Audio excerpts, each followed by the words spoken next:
E vamos aos destaques de hoje. Engenheiro é condenado a 5 anos e 5 meses de prisão por tentativa de homicídio em 2016. Terremoto na Ásia deixa pelo menos 20 mortos. Daniel Alves é absolvido da condenação de estupro na Espanha.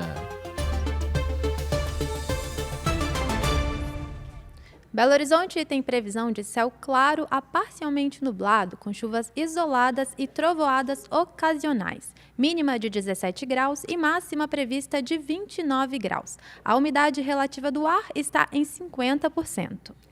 Está internado no Hospital João 23 um homem baleado durante um confronto com policiais na Vila Fazendinha, aglomerado da Serra, região centro-sul de BH. O fato foi registrado no final da noite de ontem. Durante a operação para combater a criminalidade na região, os policiais foram surpreendidos por disparos de arma de fogo, quando revidaram e atingiram um suspeito. O estado de saúde dele não foi informado. A arma utilizada pelo policial durante o confronto foi apreendida. A Corregedoria da Polícia Militar acompanha o caso, que segue em andamento.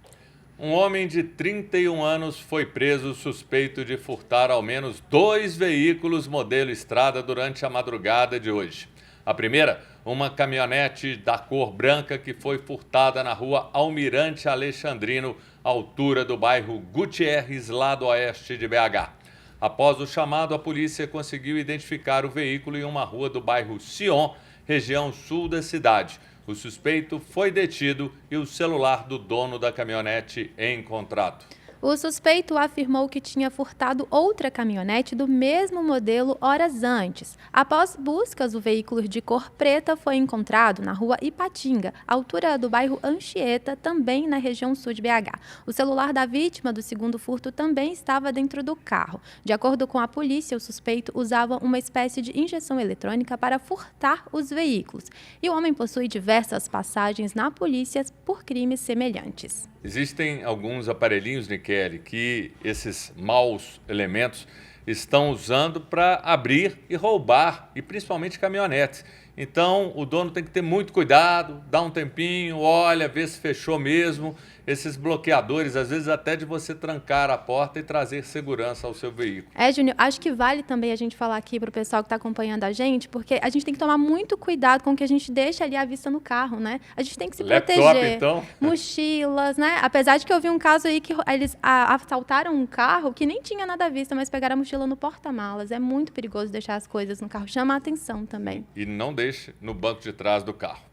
Um pente fino realizado em 133 unidades prisionais de todo o país resultou na apreensão de quase 900 celulares usados por detentos para a prática de crimes de dentro das celas. O balanço da operação foi divulgado hoje pelo Ministério da Justiça. Isso é um absurdo. Tem que ter bloqueador de celular funcionando em toda a penitenciária do Brasil. Isso é fundamental para a segurança, para se evitar golpes e para que o crime não estenda seus braços, Nikele. Exatamente. E as revistas foram feitas nos últimos 10 dias em mais de 4.000 celas de penitenciárias dos 26 estados brasileiros e no Distrito Federal. O pente fino também encontrou objetos cortantes e drogas, incluindo balanças de precisão.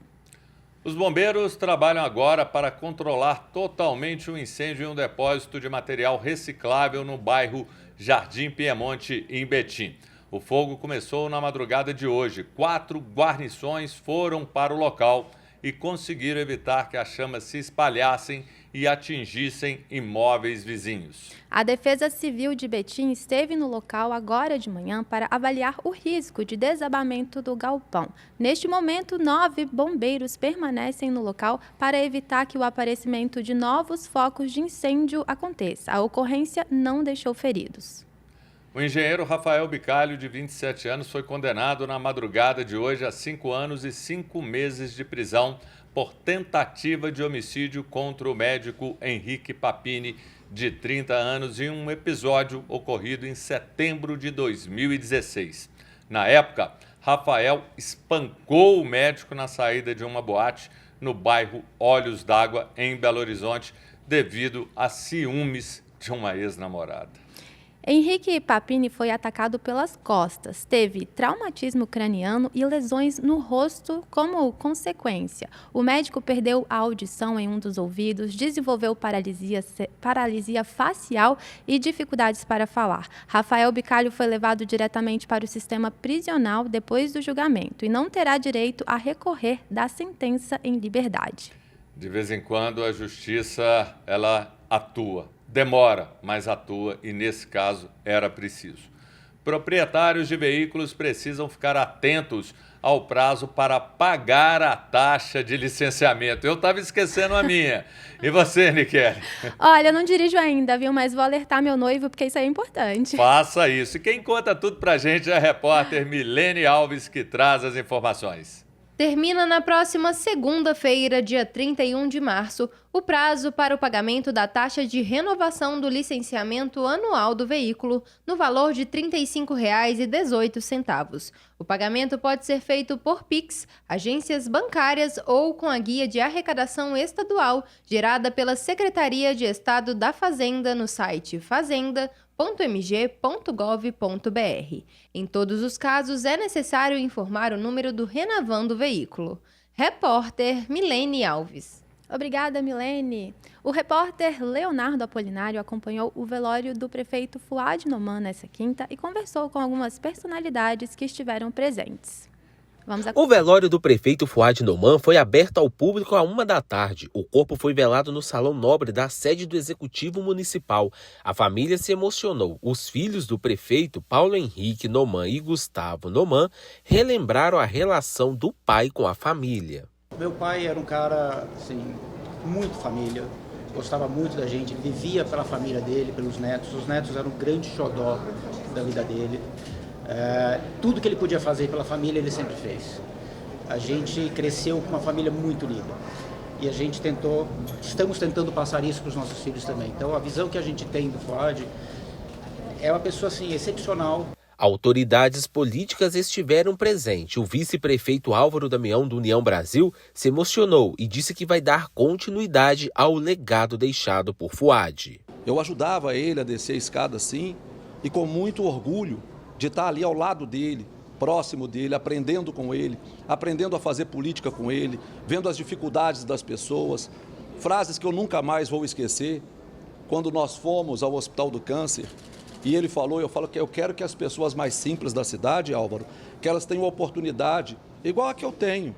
O ministro do Tribunal de Contas da União e ex-governador de Minas, Antônio Anastasia, lembrou que foi responsável por trazer Fuad de volta ao Estado em 2002. Eu tenho, vamos dizer assim, a honra de ter trazido Fuad de novo para Minas Gerais em 2002. Quando o governador Aécio elegeu, e eu sugeri o nome do Fuad para secretário da Fazenda. Tínhamos trabalhado juntos no governo Fernando Henrique Cardoso e eu já o admirava muito. E o Fuad sempre foi um técnico na área fazendária da mais alta qualificação. E realizou naquela época, no primeiro mandato do governador Aécio, um trabalho excepcional do equilíbrio das finanças de Minas Gerais, como todos sabem. A prefeita de Contagem, Marília Campos, do PT, prestou homenagens ao colega e disse que Fuad foi um parceiro importante na articulação de soluções de problemas da região metropolitana. Uma pessoa sempre disposta a aprender, a ser um político, que é como ele dizia, e foi um grande político. O presidente da Câmara Municipal de Belo Horizonte, o vereador Juliano Lopes, do Podemos, destacou Fuad como humano e solidário. Desejou sorte ao prefeito em exercício Álvaro Damião, dizendo que o atrito entre os dois ficou no passado. Eu tinha um relacionamento muito próximo com o Fuad. O meu partido, nas eleições municipais, lançou uma candidatura própria, que foi o senador Carlos Viana. E no segundo turno, nós apoiamos o Fuad. Eu, principalmente, apoiei o Fuad juntamente com a minha equipe lá na região do Barreiro e toda a BH. Então, A copeira Lúcia trabalhou com Fuad na época que ele é secretário no governo de Minas. Conheço ele desde a época que ele trabalhava no governo de Minas, pessoa extremamente honrosa, ética, uma pessoa incrível, um excelente profissional. A gente fica muito triste, mas a gente sabe que ele precisava descansar. Mas realmente a gente fica triste porque era uma perda muito grande para Belo Horizonte, mas tenho certeza que estará em boas mãos agora com o prefeito Álvaro Damião, que vai dar continuidade ao trabalho que eles começaram juntos. O arcebispo de Belo Horizonte, Dom Valmor Oliveira de Azevedo, esteve presente. A convite da família do político, o padre Vinícius Maciel, da igreja do Padre Eustáquio, de quem Fuad era devoto fervoroso, presidiu a celebração das exéquias e lembrou que o prefeito visitava com frequência a igreja. Ele sempre foi e é um grande devoto do Padre Eustáquio. Muitas e muitas vezes nós vimos a dona Mônica e ele entrando de forma discreta pela lateral da igreja para participar das missas. Sob honrarias especiais, o corpo de Fuad deixou a prefeitura. Foi colocado no carro de corpo de bombeiros sob chuva de pétalas de rosas. O cortejo seguiu para o sepultamento, que foi restrito à família no cemitério do Bonfim, na região noroeste da capital. Obrigado, Léo. E no próximo dia 3 de abril, numa quinta, Álvaro Damião toma posse na Prefeitura de Belo Horizonte. E quero registrar com muita alegria, em nome da TV Horizonte, Rádio América, a gente está recebendo a equipe da nossa afiliada de Ponte Nova, Terra Boa, a TV Educar, a Isabela Ottoni, o Lúcio Flávio e o Rodrigo Inácio. Sejam bem-vindos, muito bom receber vocês aqui. No próximo bloco, ex-jogador Daniel Alves é absolvido da condenação de estupro pela justiça espanhola. E terremoto na Ásia deixa pelo menos 20 mortos. 12h13.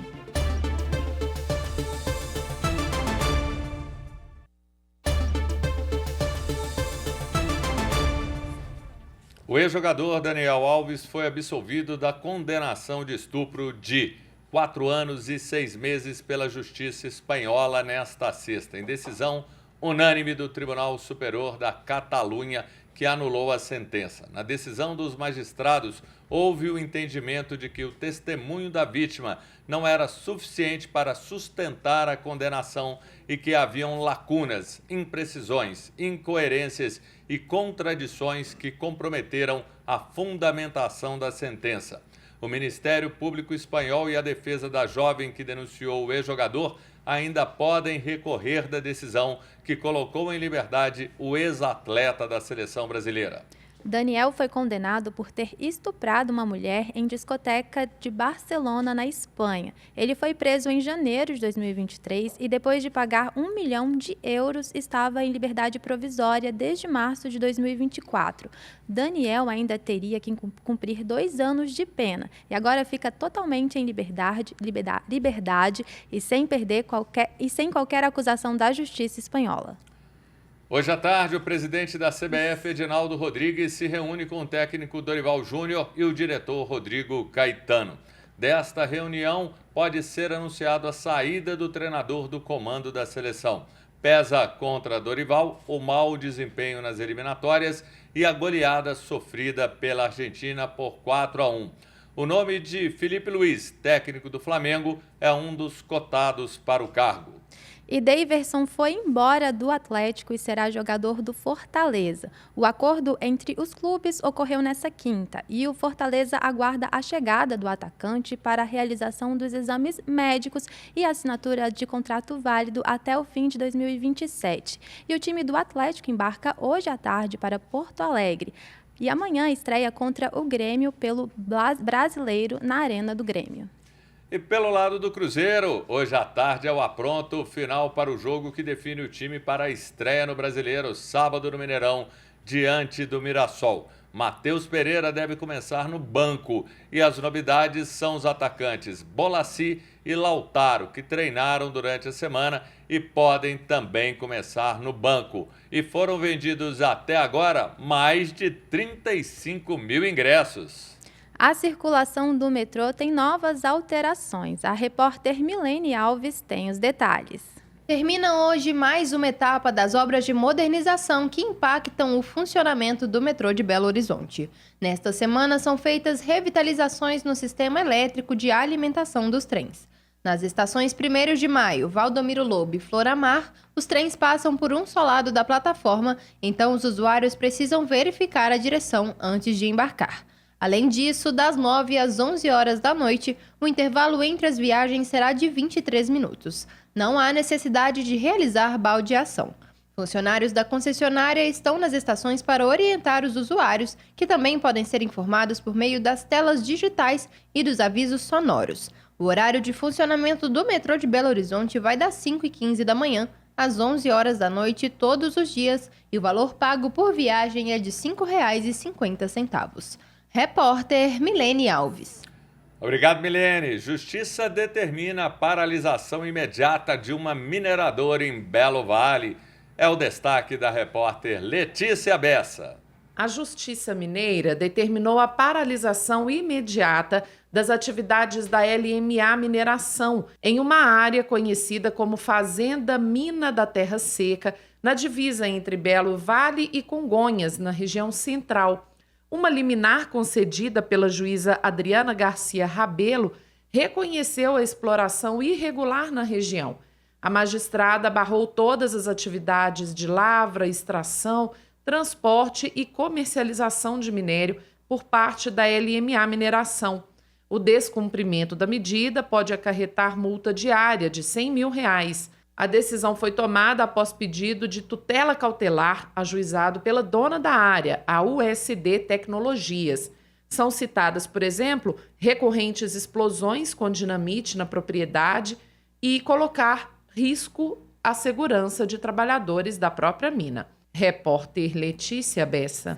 Obrigada, Letícia.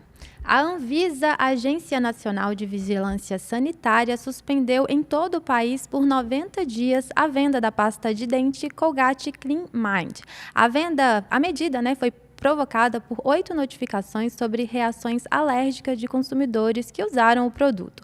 Eles relataram 13 sintomas adversos relacionados ao uso da pasta dental, como inchaço nas amígdalas e nos lábios, sensação de ardência e dormência na boca, boca seca, gengiva irritada e vermelhidão.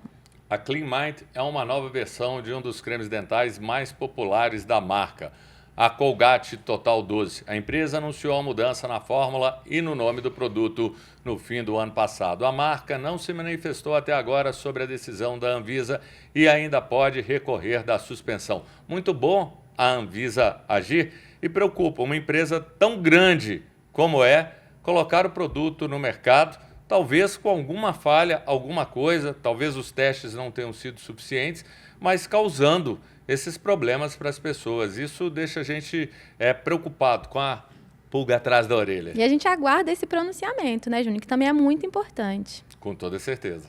O índice de desemprego subiu para 6,8 no trimestre encerrado em fevereiro, segundo dados divulgados hoje pelo IBGE. A alta em relação ao trimestre encerrado em novembro do ano passado chegou a 0,7%.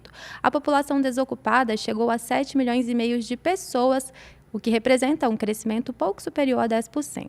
Segundo o IBGE, o aumento do desemprego no trimestre encerrado em fevereiro é sazonal, ou seja, costuma acontecer em todo início de ano. O governo federal começou a pagar hoje valores esquecidos no antigo fundo PIS/PASEP a trabalhadores da iniciativa privada e servidores públicos que atuaram entre 1971 e 1988 e pediram resgate do dinheiro até o último dia 28 de fevereiro. Quase 11 milhões de pessoas têm direito a alguma quantia do montante de 26 bilhões de reais, parados nas contas do programa extinto em 2020. Em caso de falecimento do beneficiário, a solicitação e a retirada podem ser realizadas pelos herdeiros legais. Os detalhes de como realizar o saque estão no REPS Cidadão, com a conta gov.br. Tem que checar, viu, gente? Se tiver din-din, não deixa para o governo, vai lá e corra atrás dos seus direitos.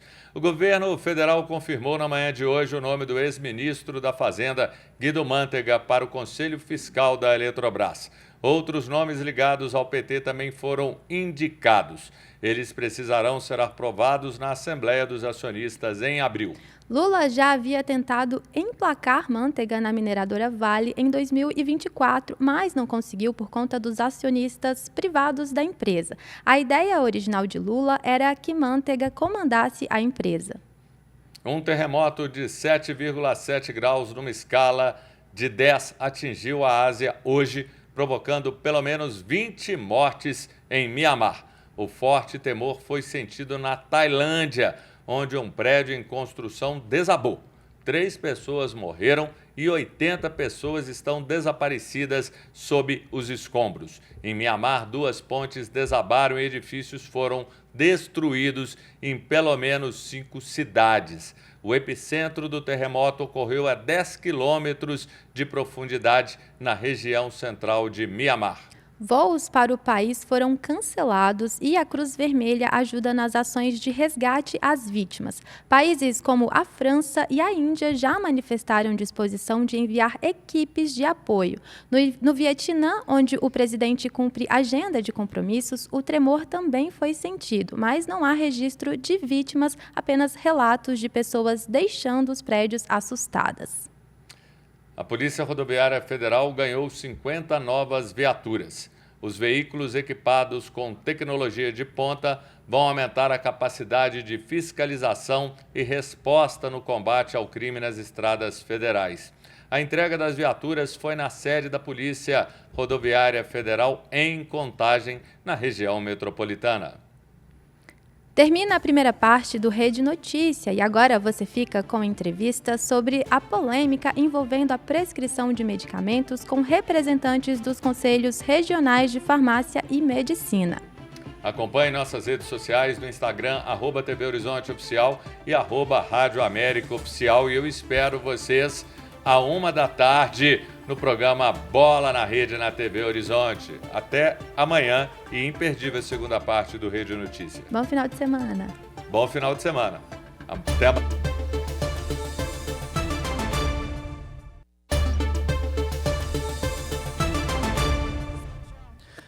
Meio-dia e meio em Belo Horizonte. Olá, este é o Rede Notícia Entrevista, momento de pensar e debater os assuntos do dia a dia de uma forma séria, mas também descontraída. A gente quer saudar você que nos acompanha pelas emissoras da Rede Catedral de Comunicação Católica, TV Horizonte, Rádio América FM 107,1 e Rádio Cultura M 830. Milene Alves, boa tarde. Boa tarde, João. No Rede Notícia Entrevista de hoje, nós estamos recebendo a presidente do Conselho Regional de Farmácia de Minas Gerais, Márcia Alfenas, para debatermos sobre a resolução que autoriza farmacêuticos a prescrever medicamentos, incluindo aqueles que exigem receita médica. Seja bem-vinda, presidente. Obrigada, Milena. Ô, Márcia, muito obrigado pela presença aqui conosco nessa tarde. Queria começar falando com você sobre o que se trata essa nova resolução. Um pouco mais cedo nós conversávamos e eu disse que eu, particularmente, nem tinha conseguido compreender ainda do que se tratava, porque já tinha tido uns movimentos anteriores dos conselhos, do Conselho Nacional, né, da Farmácia, e agora vem essa nova normativa. O que ela é? O que se trata? Pois então, os farmacêuticos já conquistaram o direito de prescrever há 12 anos. Essa normativa nova, o que ela veio fazer é aprimorar os instrumentos de fiscalização para trazer maior segurança, tanto para o paciente quanto para o profissional prescritor. A grande novidade dessa resolução agora é que ela vai linkar a prescrição farmacêutica com o RQE, que é o Registro de Qualificação de Especialista. Ou seja, o farmacêutico prescritor, além da formação, ele vai ter a sua especialização para prescrever. E isso vai trazer mais segurança para a sociedade, que inclusive vai poder consultar no site do Conselho Federal qual a especialidade do seu farmacêutico. Então, a partir de agora, ele vai precisar, para fazer essa questão de poder prescrever o medicamento, o farmacêutico, além do curso superior em farmácia, ele vai ter que ter uma especialização. Exatamente. Essa foi a grande novidade trazida nessa resolução. Compreendo.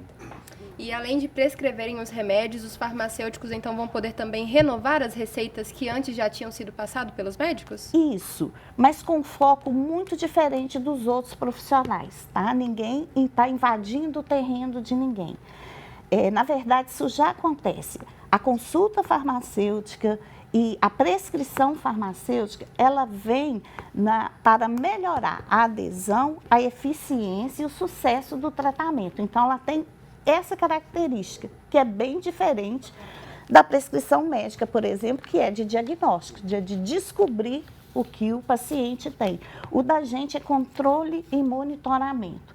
E, claro, algumas intervenções, sabendo que de encaminhar o paciente para um especialista, para um outro profissional, caso seja necessário. O intuito, né, desse movimento multiprofissional é trazer maior segurança para o paciente e sucesso na farmacoterapia. Márcia, algo me passou pela cabeça agora, talvez eu esteja falando uma bobagem, mas eu acho que é interessante para quem está acompanhando a gente em casa agora, pelo rádio, pela TV, pela internet, para a gente se fazer compreender. O médico, quando ele se forma, ele se torna um clínico geral. Né? E em seguida, se ele quer ter uma especialização, ele faz algo que se chama residência médica. Né? O farmacêutico, no caso, para ele ser farmacêutico, ele precisa fazer o curso superior de farmácia. Isso. E essa especialização, ela serviria mais ou menos como se fosse uma residência médica? O que é? Exatamente, é uma especialização, é um foco. Né? Hoje, o curso de farmácia, ele atua em mais de 140 áreas. Então, nós temos farmacêuticos, homeopatas, fitoterápicos, farmacêutico especializado em oncologia, em ozonioterapia, em estética. Então, são 140 áreas diferentes. Farmacêutico industrial, farmacêutico de análises clínicas e o farmacêutico clínico, que é o farmacêutico prescritor.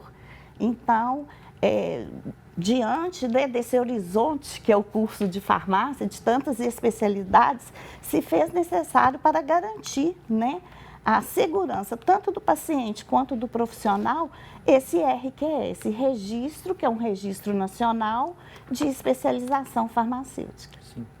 E como vai funcionar a fiscalização por parte do Conselho de Farmácia para evitar que os profissionais não qualificados realizem essas prescrições? Então, o farmacêutico, do mesmo jeito, quando ele forma, ele faz o registro no conselho, né?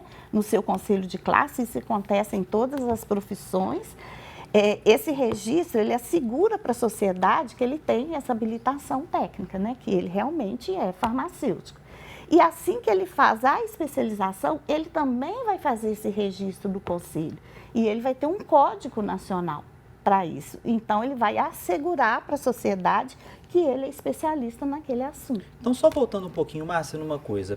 Então, o farmacêutico, a partir de agora, com essa normativa, né, que é liberada lá em Brasília, ele se forma no curso de farmácia, aí ele já, para ele poder ser esse prescritor de medicamentos, né, acho que a gente pode dizer assim, né, para ele poder fazer essa prescrição de medicamentos, ele vai precisar, então, fazer essa especialização em específico, assim, sendo redundante, mas em específico ele terá que ter esse curso, fora a farmácia. Clínica, em farmácia isso. clínica. Quando o farmacêutico ele é graduado, ele é formado, ele já pode prescrever alguns medicamentos, por exemplo, os que não exigem receita médica. Então, isso já acontece.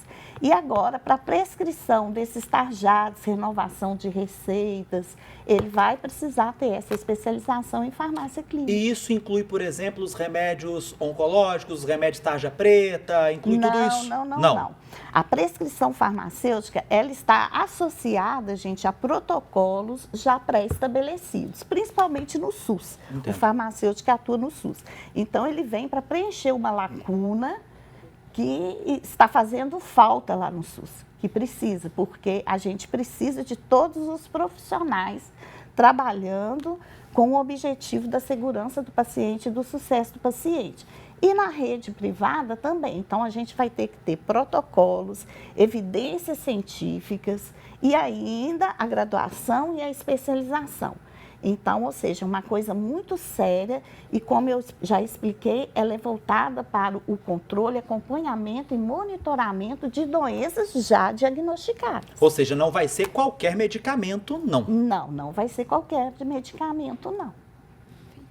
No ano passado, uma medida sobre esse mesmo tema do Conselho Federal de Farmácia foi barrada em primeira instância pela Justiça Federal de Brasília. O que mudou agora com essa e o que justifica essa nova resolução? Na verdade, ela não foi barrada, né? Existem aí umas brigas judiciais e vai ganhando em instâncias. Na verdade, o que a gente quer é normatizar, legalizar um serviço que já acontece, né? A gente não tem... hoje, o sistema médico, ele precisa, torna a reforçar, de vários profissionais ao mesmo tempo. Né? Então, essa triagem, esse primeiro acolhimento, o que no SUS a gente chama de atenção primária, isso é feito pelo farmacêutico também. Ou seja, a prescrição, ela não é um ato privativo de uma só profissão. Vários profissionais, dentro da sua área, dentro da sua especialização, eles prescrevem. E o farmacêutico também. E a gente viu isso da pandemia, como que foi importante essa nova resolução. Aonde que, e não só de prescrição, mas também de serviços farmacêuticos, da farmácia como estabelecimento de saúde. Durante a pandemia, aonde que as pessoas iam fazer o teste de Covid? Na farmácia. Qual estabelecimento que estava ali aberto com um profissional o tempo todo especializado para dar orientação e, inclusive, uma educação sanitária, porque né, nessa época a gente viveu, pode tomar isso, ivermectina é bom para Covid, não é bom para Covid, o que eu faço? Teve uma banalização, né? Inclusive, muita. Então, assim, o papel do farmacêutico como educador sanitário, na capilaridade que tem as farmácias, e ele, com a expertise dele, conhecimento sobre medicamentos, então isso ajudou muito, inclusive em serviços farmacêuticos, como, por exemplo, os testes rápidos, a vacinação. Então, isso vai aumentar a adesão do paciente a um tratamento com qualidade e supervisionado por um profissional especialista. Nós estamos conversando no Rede Notícia Entrevista dessa sexta-feira com Márcia Alfenas, presidente do Conselho Regional de Farmácia de Minas Gerais, o CRF-MG.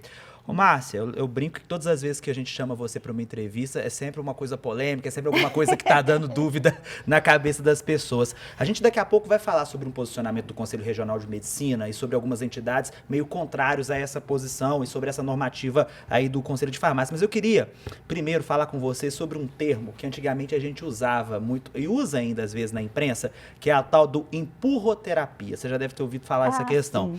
O que é essa prática, né? Para quem não sabe, muitas vezes a gente usa esse termo empurroterapia, que ele consiste naquela questão de empurrar medicamentos sem necessidade aos pacientes. A gente sabe que, infelizmente, não é todo profissional que age de boa fé e, às vezes, a pessoa tem um orçamento de R$150 para comprar um medicamento e ela acaba gastando R$1.500 porque o médico ou o farmacêutico acaba empurrando aquele tanto de medicamento para ela sem necessidade.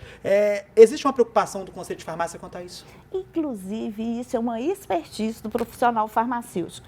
A gente trabalha com o URM, que é o uso racional de medicamentos. Todo farmacêutico, ele já sai especializado nisso. E na farmácia, e tanto privada quanto no SUS, o principal trabalho do farmacêutico é essa reconciliação de receitas, de ver se o paciente precisa realmente estar tomando todos aqueles medicamentos. Uma outra preocupação, às vezes ele sai com a receita e por falta de dinheiro ou por alguma reação adversa do medicamento, ele larga aquele medicamento no meio do caminho e isso traz consequências muito graves.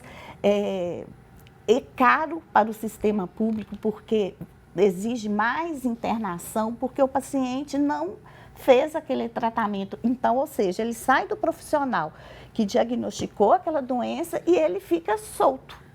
Entendo. Por assim. E não tem aquele acompanhamento. Então, aí que veio o papel do farmacêutico para melhorar essa adesão, essa efetividade e que o tratamento ele seja cumprido. Então, muitas vezes, o farmacêutico ele diminui o medicamento. E isso é uma prática que acontece sempre, né, rotineira. O Conselho Regional de Medicina e outras entidades médicas mineiras emitiram uma nota na última semana contra essa resolução. Os órgãos alegam que a nova medida é ilegal devido à lei do ato médico que determina que a prescrição de remédios é exclusiva para médicos. A gente queria saber qual o posicionamento do Conselho Regional de Farmácia sobre isso.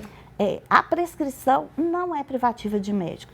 Eu pergunto para você já saiu do dentista alguma vez com uma receita de dentista? Todo mundo já saiu. De um veterinário com seu pet de uma receita. Você vai no nutricionista, ele passa uma receita. Você vai no psicólogo, ele passa uma receita. Então, assim, na verdade, esse imbróglio, né, esse dilema aí, ele não faz sentido, porque a prescrição já acontece com vários profissionais dentro da sua área.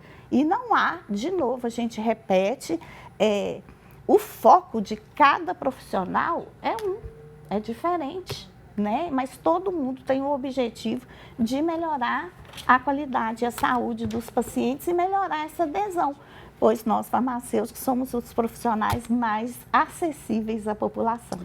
Muito bem, Márcia Alfenas, presidente do Conselho Regional de Farmácia de Minas Gerais. Márcia, muito obrigado pela sua presença aqui no Rede Notícias. Nós que agradecemos, sabe? Essa informação é muito importante. Muito bem, muito obrigado. Nós vamos para o intervalo agora. Vou pedir para você continuar na audiência conosco, que nós vamos receber no próximo bloco o representante do Conselho Regional de Medicina de Minas Gerais, que vai estar também sua posição sobre esse assunto, agora 12h43.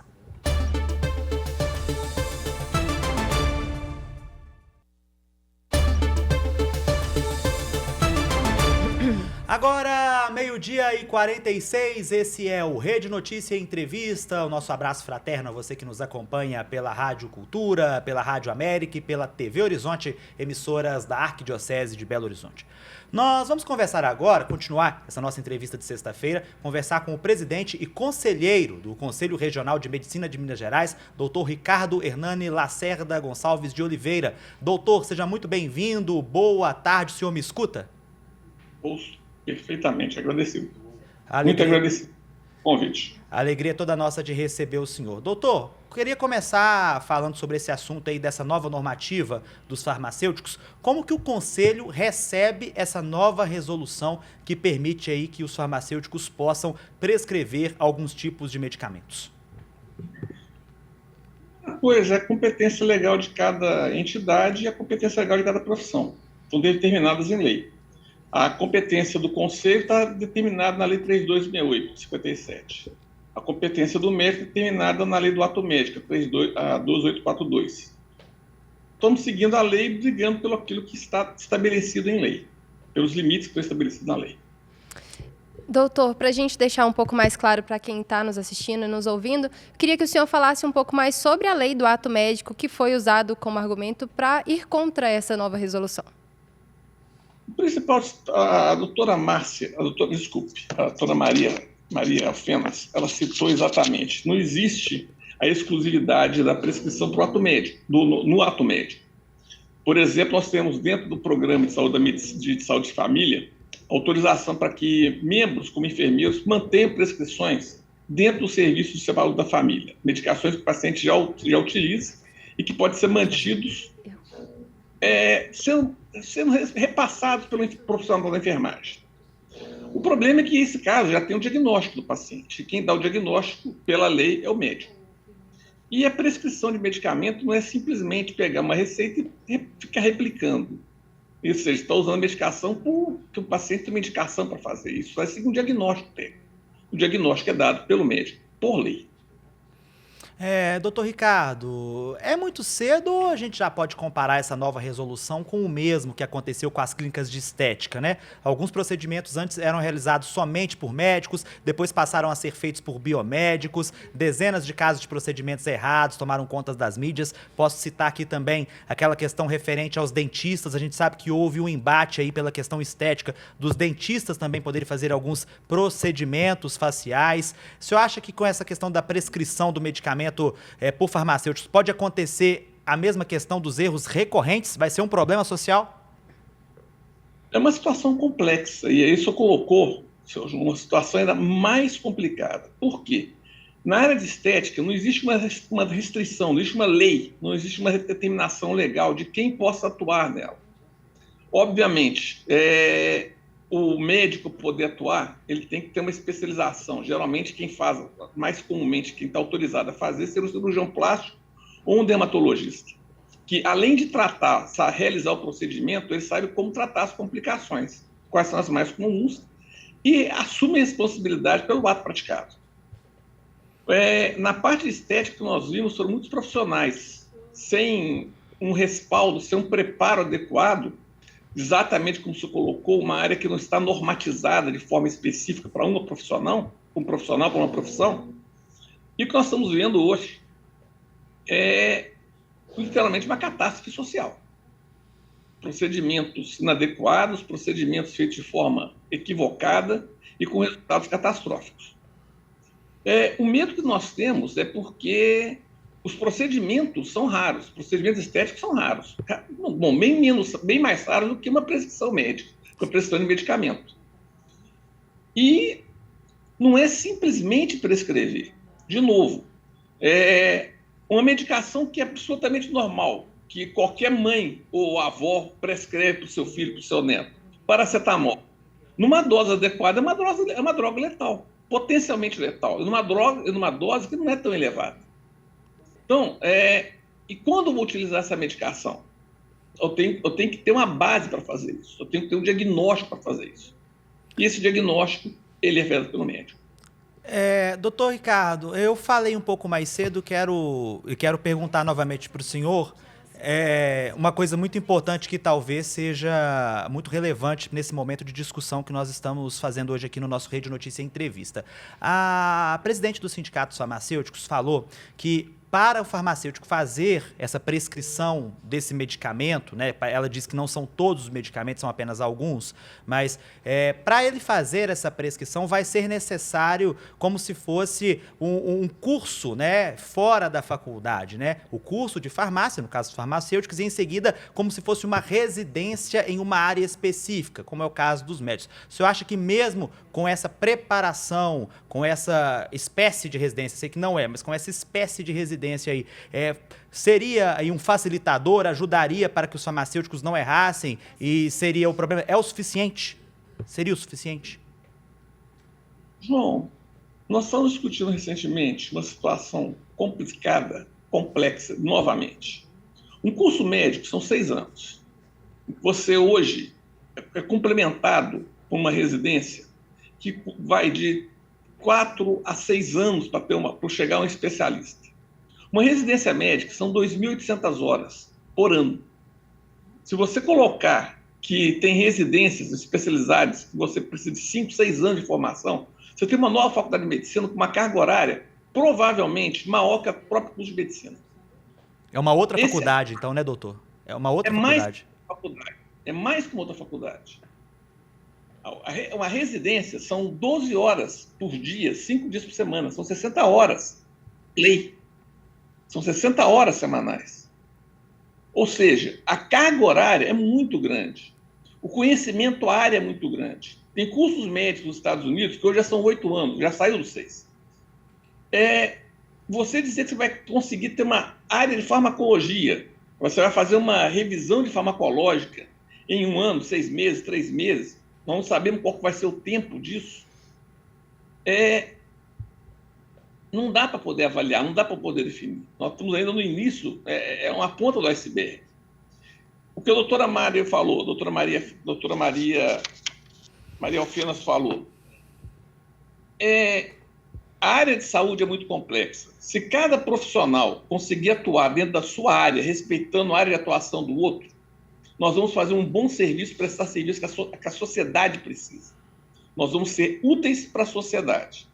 Quando nós começamos a querer invadir áreas uns dos outros, tomar parte daquilo que nós não fomos formatados para fazer, fica complicado, fica difícil. Por exemplo, o Conselho, o nosso Código de Ética, proíbe, veda expressamente que um médico seja associado a uma farmácia ou uma ótica. Até por questões legais. E aí volta aqui a pergunta que você fez. O senhor usou o termo muito interessante, da empurroterapia. O farmacêutico já está dentro da farmácia. Isso é um questionamento que até me mandaram, essa posição. Como vai ser controlado exatamente essa liberação de medicamentos, já que são eles que vão estar liberando? Porque eles fazem um controle da minha prescrição.